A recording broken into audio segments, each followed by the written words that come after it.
Hello everyone.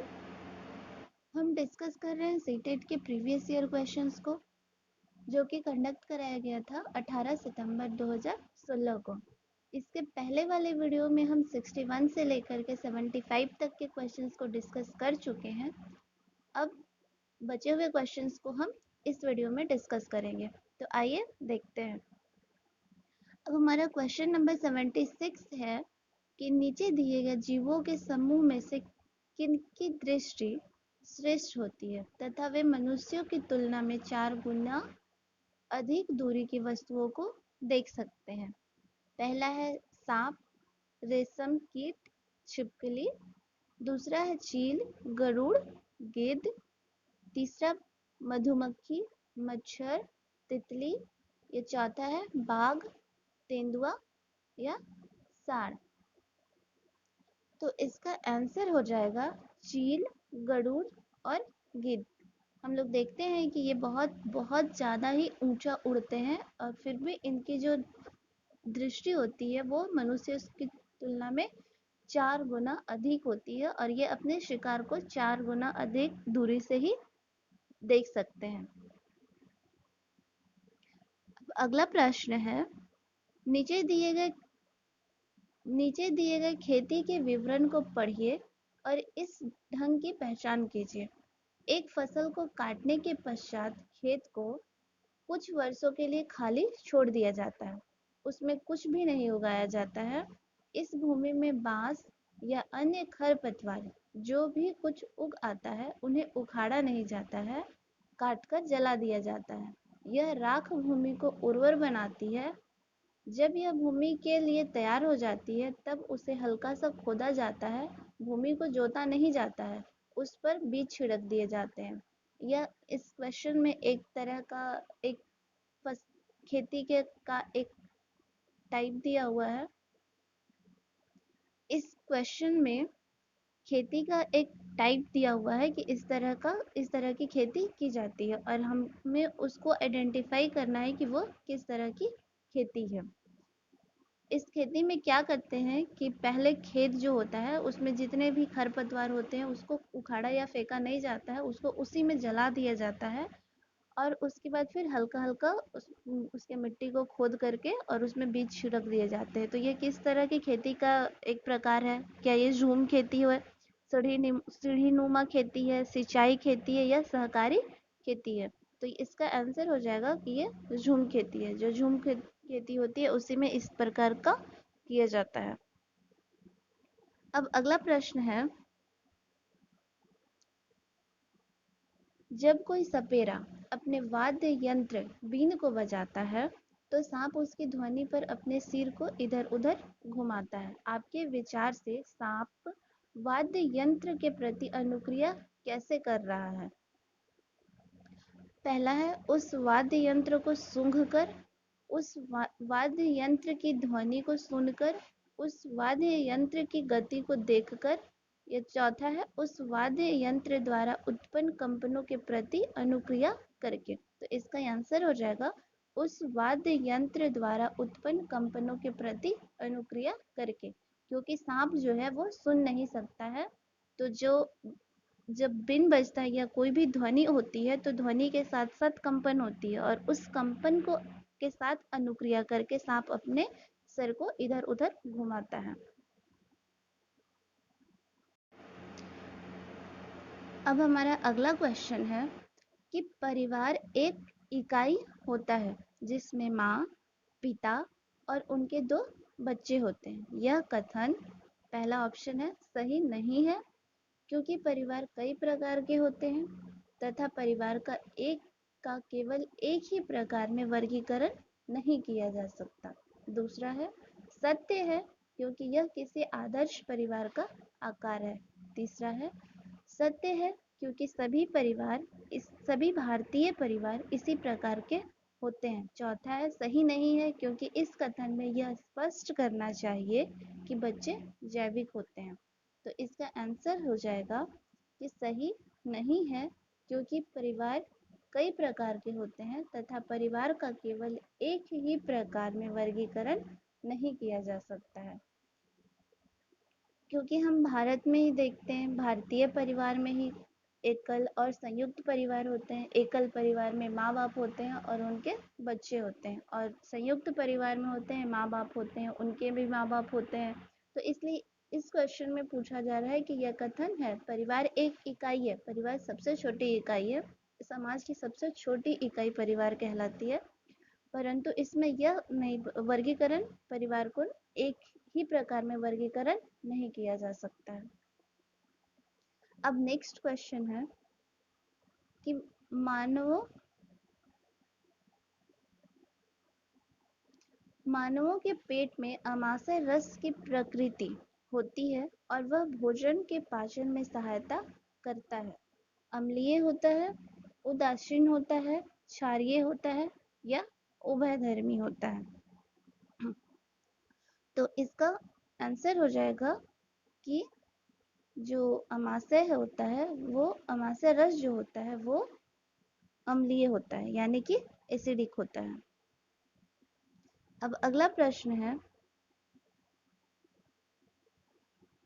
कक्षा 3 के एक शिक्षक ने अपने बच्चों को निम्नलिखित पेड़ों पौधों की पत्तियों को विभिन्न वर्गों में वर्गीकृत करने को कहा, जैसे नींबू, आम, तुलसी, पुदीना, नीम, केला आदि। कुछ विद्यार्थियों ने पत्तियों का वर्गीकरण इस प्रकार किया।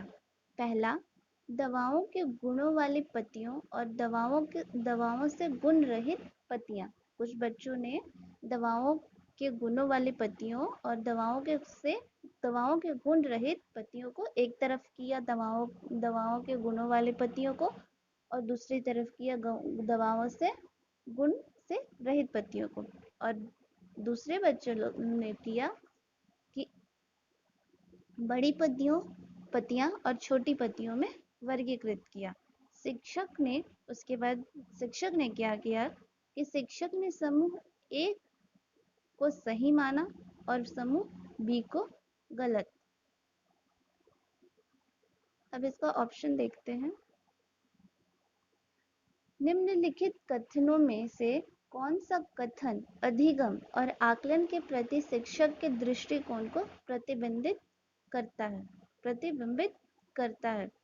पहला ऑप्शन है, बच्चे बहुत प्रकार के संदर्भों को कक्षा में ले आते हैं जिसकी सराहना होनी चाहिए।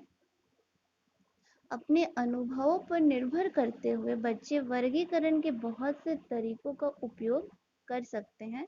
तीसरा ऑप्शन है, वर्गीकरण का काम बहुत विशिष्ट और स्तरीकृत है तथा इसका एक ही सही उत्तर होता है। चौथा है, यह क्रियाकलाप पत्तियों से सूचना ग्रहण करने पर केंद्रित है जिसका भिन्न अर्थ लगाया जा सकता है। तो इसका आंसर हो जाएगा कि वर्गीकरण का काम बहुत विशिष्ट और स्तरीकृत है जिसका एक ही सही उत्तर होता है। क्योंकि जो बच्चों को वर्गीकरण करने के लिए कहा गया है, तो इसका आकलन शिक्षक यही कर सकता है कि वर्गीकरण जो किया गया है उसको एक विशिष्ट प्रकार से किया जाना चाहिए और इसका एक ही सही उत्तर हो सकता है। तो हमारा आंसर हो जाएगा ऑप्शन 3। अब हम अगला प्रश्न देखते हैं।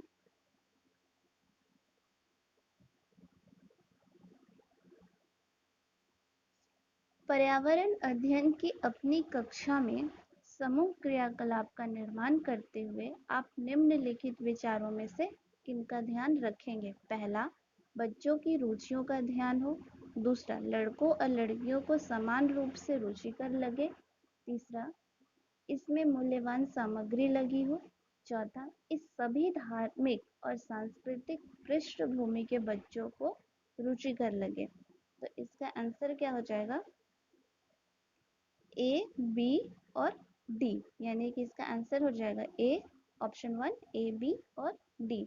क्योंकि जब हम पर्यावरण अध्ययन की पढ़ाई कराते हैं तो बच्चों की रुचियों का ध्यान रखकर, बच्चों की रुचियों का ध्यान तो हर एक विषय के लिए ज़रूरी है, और लड़कों और लड़कियों को समान रूप से रुचिकर लगना चाहिए क्योंकि हम उन्हें एक सामाजिक अध्ययन की क्लास करा रहे हैं।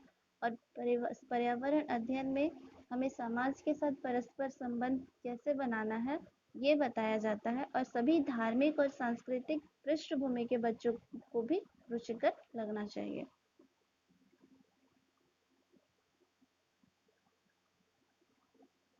अब अगला प्रश्न है, निम्नलिखित सभी कथन पर्यावरण अध्ययन में सामूहिक रूप से क्रियाकलापों में संलग्न शिक्षकों और विद्यार्थियों के पक्ष में तर्क प्रस्तुत करते हैं, केवल एक कथन को छोड़कर। वह कथन कौन सा है?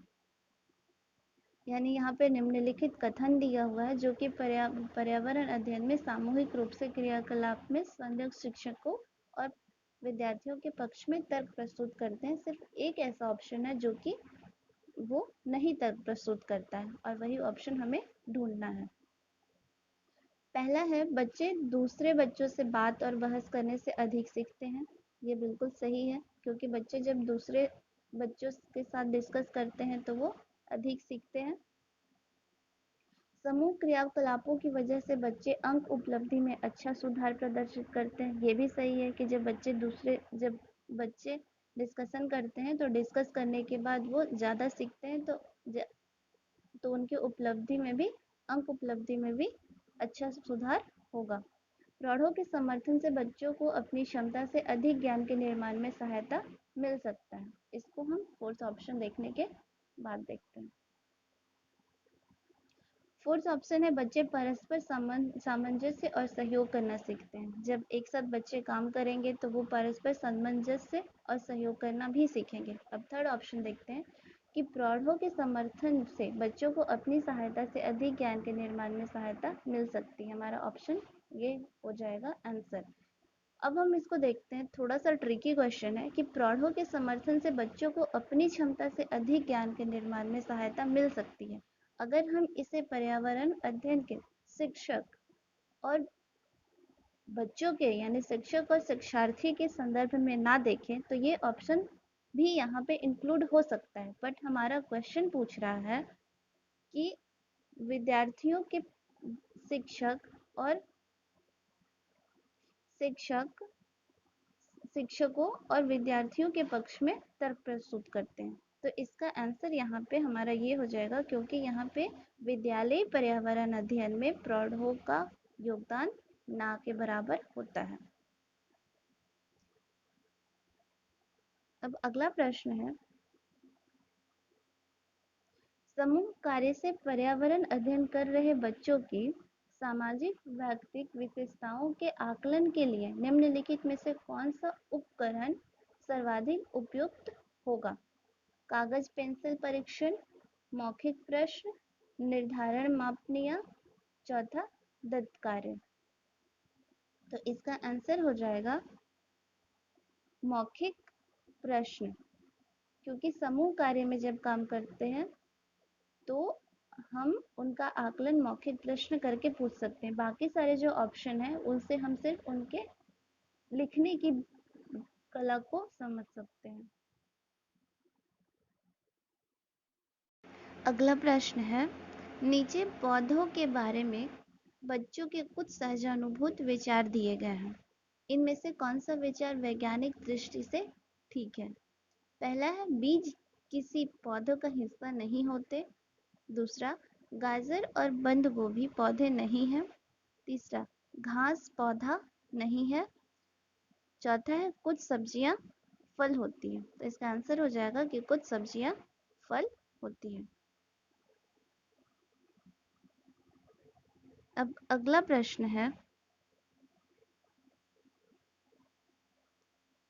कक्षा 4 की शिक्षिका ने अपने विद्यार्थियों से कहा, कुछ वयोवृद्ध लोगों से यह पूछिए कि जब वे जवान थे तो क्या उन्होंने कुछ ऐसे पौधे देखे थे जो आजकल नहीं दिखाई पड़ते? उपर्युक्त प्रश्न के पूछे जाने पर निम्नलिखित में से किस कौशल के आकलन की संभावना नहीं है? प्रश्न पूछना, अभिव्यक्ति, प्रयोग या चर्चा। तो ये सिंपल सा क्वेश्चन है, इसका आंसर हो जाएगा प्रयोग, क्योंकि अगर हम किसी से प्रश्न पूछ रहे हैं, किसी के बारे में पूछ रहे हैं तो प्रश्न तो पूछ ही रहे हैं, अभिव्यक्ति होगी ही, चर्चा हो ही रही है, इसलिए इसका आंसर हो जाएगा प्रयोग, क्योंकि हम कोई प्रयोग नहीं कर रहे। अब अगला प्रश्न है, कि एक शिक्षक प्रत्येक बच्चे को अपने घरों की रद्दी सामग्री से कुछ उपयोगी वस्तु बनाने को कहता है। शिक्षक का शैक्षिक अभिप्राय नहीं है। कोड देखना है यहाँ पे कि पूछ रहा है नहीं है। कक्षा के श्रेष्ठ विद्यार्थी के बारे में निर्णय करना, बच्चों में सृजनशीलता का विकास करना, बच्चों को पुनश्चक्रण, पुनः प्रयोग और रूपांतरण को समझने देना। चौथा, कूड़े से बनी श्रेष्ठ वस्तुओं की प्रदर्शनी आयोजित करना। तो इसका आंसर हो जाएगा कक्षा के श्रेष्ठ विद्यार्थी के बारे में निर्णय करना, क्योंकि अगर इस तरह की क्रिया हम बच्चों को देते हैं तो बच्चों की सृजनशीलता का विकास कर होता है और बच्चों को पुनश्चक्रण, पुनः प्रयोग और रूपांतरण को समझने का भी एक अवसर प्रदान करते हैं और कूड़े से बनी श्रेष्ठ वस्तुओं की प्रदर्शनी भी हम आयोजित कर सकते हैं। परंतु इस तरह के क्रियाकलाप से हम यह निर्णय नहीं कर सकते हैं कि कक्षा का कौन सा विद्यार्थी श्रेष्ठ है और कौन नहीं है। अब अगला प्रश्न है, निम्नलिखित प्रश्नों को पढ़िए। ए, मैंने क्रियाकलाप की योजना कितनी अच्छी बनाई। बी, मैंने योजना का अनुसरण कितना अच्छा किया। सी, मेरी शक्तियाँ क्या थी। डी, मुझे सचमुच कठिन क्या लगा। ऊपर दिए गए 4 प्रकार के प्रश्नों के उत्तरों से होगा। पहला, शिक्षक द्वारा समग्र आकलन, बच्चों का स्व आकलन, शिक्षकों का स्व आकलन, बच्चों तथा शिक्षकों दोनों का स्व आकलन। तो इसका आंसर हो जाएगा बच्चों और शिक्षकों दोनों का स्व आकलन, क्योंकि इस तरह के क्वेश्चन शिक्षक खुद से पूछता है कि वो अपनी योजना को कितने अच्छे बनाया था, उसका अनुसरण उसने कितना किया, उसे क्या कठिन लगा और उसने कहाँ कहाँ पे वो उसका बेस्ट परफॉर्मेंस रहा।